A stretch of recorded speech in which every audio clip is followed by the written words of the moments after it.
Hello my dear students.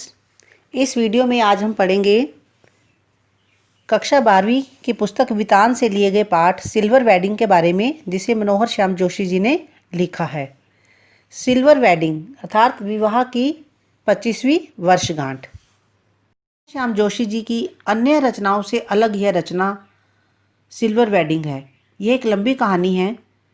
इसमें यह बताया गया है कि जहां हमारा समाज एक और आधुनिकता की दौड़ में नई नई उपलब्धियों को हासिल करता चला जा रहा है, तो वहीं दूसरी ओर मनुष्य को मनुष्य बनाए रखने वाले जो मूल्य होते हैं, हमारे नैतिक मूल्य, वो कहीं ना कहीं पीछे छूटते जा रहे हैं, वे घिसते चले जा रहे हैं। इस पूरी कहानी में दो जुमले अंत तक चलते हैं, जो हुआ होगा और समहाउ इम्प्रॉपर।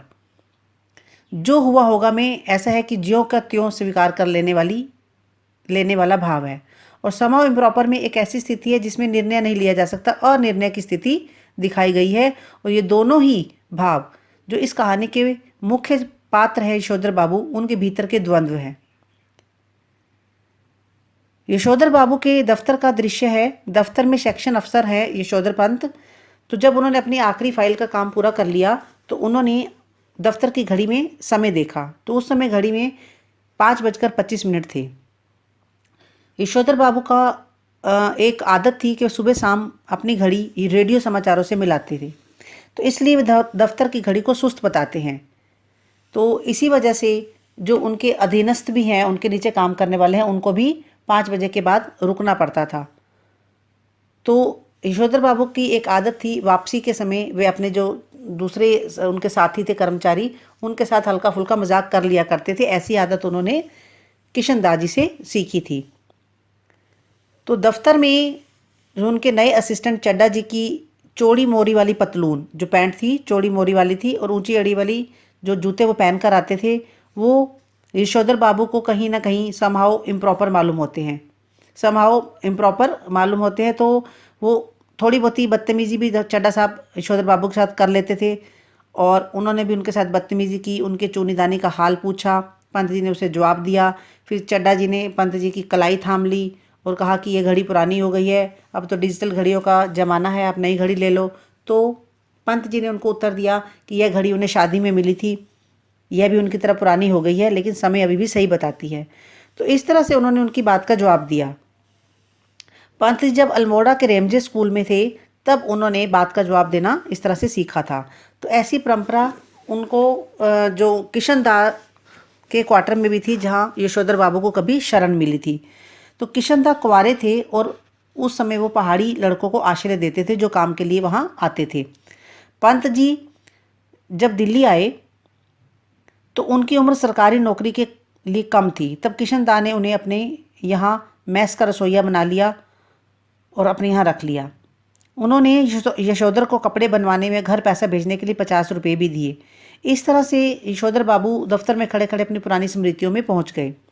तभी अचानक चड्डा जी की आवाज़ से वे जागृत हुए, और मेनन, उनकी दफ्तर में काम करने वाला व्यक्ति, के द्वारा शादी के संबंध में पूछे गए सवाल का जवाब देते हुए कहने लगे, now let me see, I was married on 6 February 1947। English में उन्होंने जवाब दिया। तो एक्चुअल में क्या था, उस दिन यशोधर बाबू की शादी की सालगिरह थी, 25वीं वर्षगांठ थी। तो मेनन ने उन्हें सिल्वर वेडिंग की बधाई दी। यशोधर बाबू खुश होते हुए थोड़े से झेंपे और फिर मुस्कुराए। तो उन्होंने ये कहा कि ये सब जो परंपराएं हैं कि सिल्वर जुबली मनाना या इस तरह से कुछ करना, ये सब क्या है, ये अंग्रेज़ों के चोचले हैं। लेकिन जो चड्डा साहब ने उनसे पार्टी की डिमांड की, उनसे चाय मट्ठी व लड्डू की मांग की। तो यशोधर बाबू ने 10 रुपये का नोट चाय के लिए उन्हें दे दिया, परंतु उन्हें यह भी समहाउ इम्प्रॉपर फाइंड लगता है। तो अतः सारे सेक्शन के आग्रह पर जो भी वहाँ पे लोग खड़े बैठे थे उनके दफ्तर में, उन सब ने उनसे आग्रह किया कि वे चाय पार्टी में शरीक नहीं होते हैं। तो उन्होंने चाय पार्टी की उनसे डिमांड की। तो यशोधर बाबू ने उन्हें 20 रुपये और दे दिए, लेकिन ये कहा कि तुम लोग पार्टी करो, मैं तुम्हारी पार्टी में शामिल नहीं होऊंगा। तो उनको लगता था कि इस तरह से चाय पानी में बैठकर गपशप करना वक्त बर्बाद करना है, और यह उनकी परंपरा के विरुद्ध था। यशोधर बाबू ने रोज़, उनका एक नियम था कि रोज़ दिल्ली में बिरला मंदिर है, बहुत प्रसिद्ध बिरला मंदिर है, तो बिरला मंदिर जाने और उस मंदिर के अंदर एक बाग बना हुआ है, बगीचा, उसमें बैठकर वो वहाँ प्रवचन सुनते थे और प्रभु का ध्यान लगाते थे। ये उनकी डेली की एक रीति उन्होंने बनाई हुई थी अपनी एक। और यही बात उनकी पत्नी व उनके बच्चों को अखरती थी। उनको लगता था कि वे दफ्तर से सीधे घर आएँ, क्योंकि वे अभी बुजुर्ग नहीं थे। तो बिरला मंदिर से उठकर वे पहाड़गंज जाते। पहाड़गंज दिल्ली की एक एरिया का नाम है। और घर के लिए साग सब्जी लाते। इसी समय वे मिलने वालों से मिलते थे। घर पर वे 8 बजे से पहले नहीं पहुंचते थे। मतलब 5 बजे दफ्तर की छुट्टी हो जाती थी, तो लगभग 8 बजे के करीब घर पर पहुंचते थे। तो आज जब यशोधर बाबू बिरला मंदिर जा रहे थे, तो उनकी नज़र उस समय किशन दा के 3 बेडरूम वाले क्वार्टर पर पड़ी। अब वहाँ पर वो पुराने क्वार्टर तोड़े जा चुके थे और वहाँ पर 6 मंजिला एक मकान बन रहा था। तो उन्हें इतनी बड़ी बड़ी मंजिलों वाले ये जो चीज़ें थी, मकान उन्हें अच्छे नहीं लग रही थी। यही कारण था कि उनके पद के अनुकूल जिस पोस्ट पर वो थे, एंड्रयूगंज लक्ष्मीबाई नगर पर D2 टाइप अच्छे क्वार्टर मिलने का ऑफर भी स्वीकार्य नहीं है। एक्चुअल में वो अच्छे पोस्ट पर थे, तो उनको सरकारी क्वार्टर मिला हुआ था। और ये सारा एक मैंने एड्रेस बताया है आपको कि उन्हें अच्छा क्वार्टर उस जगह पर मिला था, अच्छी पोस्ट होने के बावजूद। लेकिन वह अपनी पुरानी जगह को, पुराने क्वार्टर को छोड़कर जाना नहीं चाहते थे और यहीं बसे रहना चाहते थे। जब अब सरकार भी क्या करती है, पुराने क्वार्टरों को तोड़कर नई जगह दे देती है। तो जब उनका क्वार्टर टूटने लगा, तो उन्होंने शेष क्वार्टर में से अपने नाम अलाट करवा लिया। उन्होंने बोला कि बाकी जो क्वार्टर बचे हुए हैं, तो मेरा नाम इसी में रख दो। वे किशन दा की स्मृति के लिए बस उसी जगह पर रहना चाहते थे, लक्ष्मी नगर जाना नहीं चाहते थे। तो पिछले कई वर्षों से यशोधर बाबू का अपनी पत्नी व बच्चों से हर छोटी बड़ी बात पर मतभेद होने लगा था। उनकी आपस में कहीं ना कहीं बहस हो जाती थी, विचारों का मतभेद होने लगा था। तो इसी वजह से उन्हें घर लौटना अच्छा नहीं लगता था, घर जल्दी लौटना अच्छा नहीं लगता था। तो उनका जो बड़ा लड़का जो था यशोधर बाबू का, वह एक प्रमुख विज्ञापन संस्था में नौकरी पर लग गया था। तो यशोधर बाबू को यह भी संभाव लगता था, क्योंकि कंपनी ने शुरू से ही उन्हें 1,500 रुपये प्रति माह वेतन देती थी। तो उन्हें कुछ गड़बड़ लगती थी। जो उनका जो दूसरा बेटा था, वो IAS की तैयारी कर रहा था, उसका एलाइड सर्विसेज में ना जाना भी उनको अच्छा नहीं लगता था। जो उनका तीसरा बेटा था, वह स्कॉलरशिप लेकर अमेरिका चला गया। उनकी एकमात्र बेटी थी, उसने भी शादी से इनकार कर दिया। वह इनकार करती रहती थी। साथ ही साथ वह डॉक्टरी की जो हायर एजुकेशन थी, उच्चतम शिक्षा के लिए अमेरिका जाने की धमकी भी देती थी। तो वे अपने बच्चों की तरक्की से खुश थे, परंतु उनके साथ उनका तालमेल नहीं बैठता था, उनका सामंजस्य नहीं बैठता था, क्योंकि ये कुछ पुराने विचारों वाले और संस्कारों को लेकर चलने वाले थे। नए बच्चे अपने नए तरीके से चलने वाले थे, नई उपलब्धियों को हासिल करना चाहते थे। तो कहीं ना कहीं विचारों का मतभेद होता रहता था। यशोधर बाबू की पत्नी संस्कारों से ज़्यादा आधुनिक नहीं थी, परंतु बच्चों के दबाव से वह भी मॉडर्न बन गई। शादी के समय भी जो उनकी पत्नी थी, वह एक संयुक्त परिवार में आई थी, जॉइंट फैमिली में। तो वहाँ पर उनको जॉइंट फैमिली का दबाव भी झेलना पड़ा। यशोधर बाबू ने भी वहाँ पर अपने नियमों में, अपने आचार व्यवहार के बंधनों में रखा। तो अब वह बच्चों का पक्ष लेती है, तो खुद भी अपनी सहूलियत के हिसाब से यशोधर बाबू की बातें मानने की बात कहती है। तो यशोधर बाबू उसे शालियल बुढ़िया या चटाई का लहंगा या बूढ़ी मुंह मुहासे लोग करे तमाशे कहकर उसका मजाक उड़ाते हैं, परंतु वे खुद ही तमाशा बनकर रह गए। किशन दा के क्वार्टर के सामने खड़े होकर वे सोचते हैं कि वे शादी न करके पूरा जीवन समाज को समर्पित कर देते तो अच्छा होता। कहीं ना कहीं उन्हें लग रहा था कि वह भी कुंवारे रहते और समाज के लिए एक सोशल वर्कर बन जाते, तो शायद कहीं ठीक था। तो यशोधर बाबू ने सोचा कि जो किशन दा का जो कभी बुढ़ापा था, वहीं खड़े खड़े वो सोच रहे थे कि उन्होंने कभी सुखी नहीं रहा उनका बुढ़ापा। उनके जितने भी किशन दा के साथी थे, उन्होंने सबने मकान ले लिए। रिटायरमेंट के बाद किसी ने उन्हें अपने पास रहने की पेशकश नहीं की। स्वयं यशोधर बाबू भी नहीं कर पाई ऐसे ऑफ़र उनको, क्योंकि वे शादीशुदा थे। तो किशन दा कुछ समय किराए के मकान में रहे और फिर अपने गांव लौट गए। साल भर बाद उनकी मृत्यु हो गई थी। उन्हें कोई बीमारी भी नहीं हुई थी यशोधर बाबू को, लेकिन इस बात का पता नहीं चला। वे किशन दा की हर बात याद रखते हैं कि जिम्मेदारी पड़ने पर हर व्यक्ति समझदार हो जाता है, और मन ही मन ये स्वीकार करते थे कि दुनियादारी में उनके बीवी बच्चे अधिक सुलझे हुए हैं, परंतु वे अपने सिद्धांत नहीं छोड़ सकते थे। अपने नियमों और अपने सिद्धांत के बड़े पक्के थे। उन्हें पता था कहीं ना कहीं उनके बच्चे तरक्की के रास्ते पर चल रहे हैं, लेकिन कहीं ना कहीं वो अपना नियम नहीं छोड़ पा रहे थे। तो उन्हें भी ये था कि वे मकान भी नहीं लेंगे। किशन दा कहते थे कि मूर्ख लोग मकान बनाते हैं, सियाने उनमें रहते हैं। रिटायरमेंट होने पर गांव के पुश्तैनी घर चले जाओ। वे इस बात को आज भी सही मानते हैं। उनको लगता था कि अपना मकान बनाकर क्या करना है, रिटायरमेंट के बाद गाँव चले जाएंगे, इतना पैसा खराब करने की क्या ज़रूरत है। तो उन्हें पता है कि गांव का जो पुश्तैनी मकान है वो टूट फूट गया है और उस पर अनेक लोगों का हक है, पूरी जॉइंट फैमिली का हक है। उन्हें लगता है कि रिटायरमेंट से पहले कोई लड़का उनका सरकारी नौकरी में लग जाएगा और फिर उनको सरकारी क्वार्टर मिल जाएगा और वे यहीं रहेंगे। पर ऐसा ना होने पर क्या होगा, उनका मन इस बात का जवाब नहीं दे पाता था। तो वहीं खड़े खड़े बिरला मंदिर के प्रवचनों में उनका मन नहीं लगा। उम्र ढलने के साथ वह भी किशनदा की तरह रोज़ मंदिर जाने, संध्या पूजा करने और गीता प्रेस गोरखपुर की किताबें, धार्मिक पुस्तकें होती हैं, का यत्न करने लगे।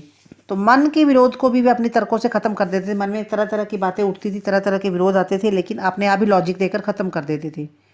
गीता के पाठ में जनार्दन शब्द सुनने से, जैसे ही गीता का पाठ सुन रहे थे उसमें जनार्दन शब्द आया तो उन्हें अपने जीजा जी की याद आ गई, जिनका नाम जनार्दन जोशी। उनकी चिट्ठी से पता चला कि वे बीमार हैं। यशोधर बाबू अहमदाबाद जाना चाहते हैं, परंतु पत्नी व बच्चे उनका विरोध करते हैं। तो यशोधर खुशी गमी के हर मौके पर रिश्तेदारों के यहाँ जाना उचित समझते हैं। उनको लगता है कि ज़रूरी है, जाना चाहिए, मेल मिलाप रखना चाहिए दुख सुख में।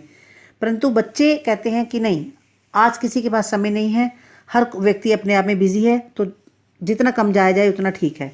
किंतु उस दिन हद हो गई। एक दिन, जिस दिन कमाऊ बेटे ने यह कह दिया कि आपको बुआ को भेजने के लिए पैसे मैं तो नहीं दूंगा। यशोधर बाबू अपनी बहन को कुछ पैसे भेजा करते थे, तो एक बार उनका बेटा जो पैसे कमाता था उन्होंने मना कर दिया कि मैं बुआ को भेजने के लिए नहीं दूंगा, क्योंकि बुआ को पति की बीमारी के लिए पैसे की आवश्यकता थी। तो यशोधर बाबू की जो पत्नी है उसका कहना है कि उन्होंने बचपन में कुछ नहीं देखा। माँ के बनने के बाद विधवा बुआ ने यशोधर का पालन पोषण किया। मतलब जो यशोधर बाबू थे, उनकी जब माँ की मृत्यु हुई तो उनकी बुआ थी विधवा, उन्होंने उनका पालन पोषण किया। और मैट्रिक पास करने के बाद वे दिल्ली में किशनदा के पास रहे। वे भी कुंवारे थे और उन्हें भी कुछ नहीं पता था, अतः वे नए परिवर्तनों से ज़्यादा वाकिफ नहीं थे।